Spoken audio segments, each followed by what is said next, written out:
So when I walked out on stage the first time, right now I can see that front line of people.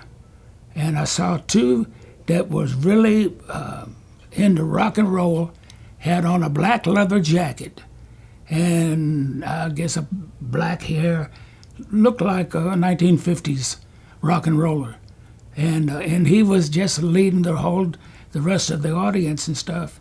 So I zeroed in on him, thinking, well, he's making it easy. We don't have to break him in. He's already got it. You know, so it was from the very first, we didn't feel like that we had to win anything over.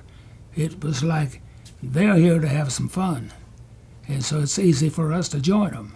Music has saved this world from a whole lot of grief because all the things I found out, it is the music that soothes the savage beast.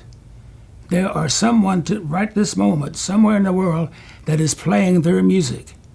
It may not sound like music that we understand, but to each other.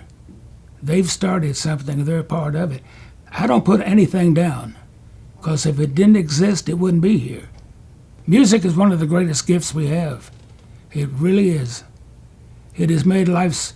I sometimes wonder what I would be doing or where I would be doing it if it wasn't for music.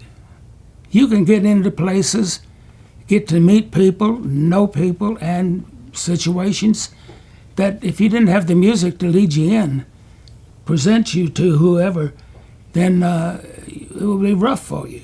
It would be a rough life. But you go, you can't deny it. It really is. It speaks every language all over the world. You can go. I've been to Bulgaria, to the Far East, just about any place that we could sail a boat or fly an airplane.